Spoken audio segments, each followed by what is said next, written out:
The work of finding joy, balance, and purpose is not to bypass the darkness, but to recognize it as fertile ground. Something is forming here, even if it has not yet taken shape. We do not think our way into alignment, we feel our way into it.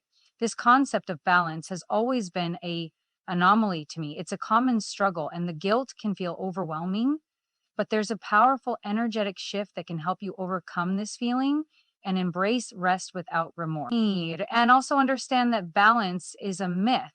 Let's address the myth first. Work-life balance, it's a deeply personal matter. While some view it as unattainable, my perspective is that everyone crafts their own version of work-life balance. Balance doesn't mean equal division, but rather intentionally prioritizing what's most important to you in each season of life. It's a dynamic process of reassessing your needs and boundaries to find a sustainable rhythm. Ultimately, balance is about self-awareness and the courage to define success on your own terms. It's not about following a universal formula, but about honoring your unique values and circumstances. The key is to remain flexible and continuously adapt as your life evolves. Now, to one of my favorite books about the gap, balance. It's called The Gap and the Gain, a concept from Dan Sullivan that's a game changer for how you view progress in your life and business. The gap versus the gain. Most of us are wired to focus on the gap, the distance between where we are and where we want to be. It's a cultural default. We set goals, chase milestones, and measure success by what's still out of reach. The problem, the finish line keeps moving. No matter how much you achieve, there's always a new goal, a new benchmark. This creates a cycle of dissatisfaction where you're never enough. You push harder, work longer, and still feel like you're falling short. That guilt about taking time off, it often stems from this mindset. You feel like you haven't earned rest because you're not there yet. Now, imagine flipping that perspective. Instead of looking at the gap ahead, turn around and focus on the gain, how far you've come. A POV of between the gaps, eliminate, bypass, reframe, or neutralize barriers, address obstacles, e.g., perfectionism, fear of failure, limiting beliefs that prevent you from adopting a new stage. Actions, reframe, view perfectionism as a learning opportunity. My first draft doesn't need to be perfect. Bypass, start small to avoid overwhelm. Neutralize, challenge limiting beliefs. Use AI to brainstorm solutions tailored to your barriers. Example, if fear of embarrassment stops you from starting a project, reframe it as embarrassing first attempts are how I improve. Small wins bring relief in each moment unconsciously. When you measure your progress by where you started, you start to see your wins, big and small. You appreciate the growth, the effort, and the moments of joy along the way. Being in the gain is about celebrating progress daily, no matter how small. A daily practice, celebrate 3 wins here, a practical way to embrace the gain. At the end of each day, reflect on 3 specific wins. They don't have to be monumental. Maybe you had a great client call, shared a laugh with your team, or simply enjoyed a good song in the car.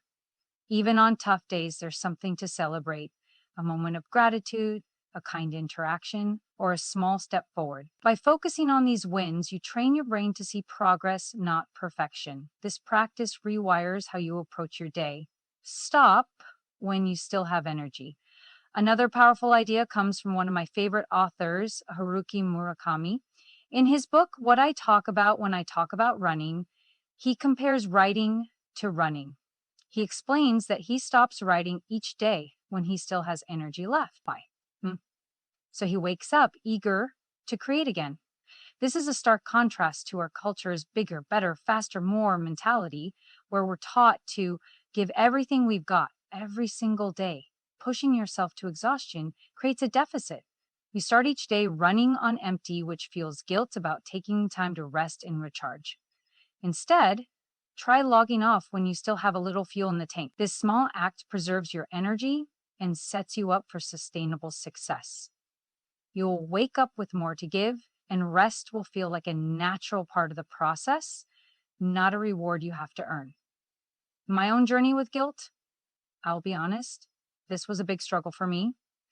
Last year, I thought getting an animal in my life, then I would slow down, fall say I'm a hard worker, driven and ambitious. And for years, I ignored my own needs. I'd pushed through exhaustion, prioritizing work over everything else. My body's signals, fatigue, stress, burnout, had to scream before I'd listen. But now I have a different point of view, without judgment. I've learned that my life is one of continual progress, of integration, and allowing my truth of every moment of my life is aligning with my calling. And I get to be okay with that. I love work because my spirit guides and higher soul is very clear on my mission on earth. Just about exploration, experience, and evolution. Purpose is part of that. I'm finding joy and celebrating small wins daily and listening to what I need to stay sustainable. And you know what? It's transformed how I show up in my work and my life. I'm more present, more creative, and more fulfilled. Rewire your mindset for sustainability. When you shift from the gap to the gain, you start to see rest as essential, not optional. By celebrating daily wins and stopping when you still have energy, you rewire that inner dialogue. Guilt fades, replaced by the recognition that rest is part of what fuels your big work in the world. You're not just squeezing out every ounce of energy. You're building a sustainable way to keep going, day after day. Tips to start. Practice the gain. At the end of each day, write down 3 wins. They can be small, but they matter. Log off early. Stop working when you still have energy left. Protect your fuel for tomorrow. Honor your needs. Listen to your body and prioritize what brings you joy. Rest is part of growth. Celebrate progress. Recognize that you are always evolving. Every day is a win, no matter how small. Your North Star: fulfillment, stewardship, and sustainability. When you focus on the gain, you shift from pain to progress. You stop chasing an ever moving finish line and start cherishing the journey. You earn your time of release and rest, not because you've hit some impossible milestone, but because you've shown up, grown, and lived. Whether you're spending your evening with family, friends, or a good book, you can be all in, knowing you deserve it. So, if you're feeling guilty about taking time off, try this. Shift from the gap to the gain. Celebrate your wins, stop when you have energy left, and prioritize sustainability over exhaustion. You will not only feel better, you'll do better in business and in life. What's one win you're celebrating today? Drop it in the comments and let's keep the conversation going. You're the artist of your life. You get to decide whether or not work-life balance is a myth or a reality. To me, it's a moot point. I create reality. The key to balancing work and life is finding something that you love to do and making it work for you. The work is not to bypass the darkness, but to recognize it as fertile ground. Something is forming here, even if it has not yet taken shape. We do not think our way into alignment, we feel our way into it.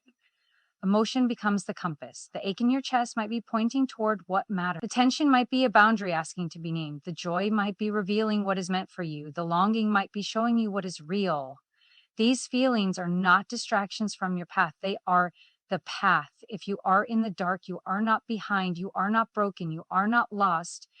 You are in it. You are exploring the shape of what comes next. You already hold the way forward within you. And I'm always here to help you walk the path with conscious confidence and clarity. You don't have to do this alone. Love, Cassandra.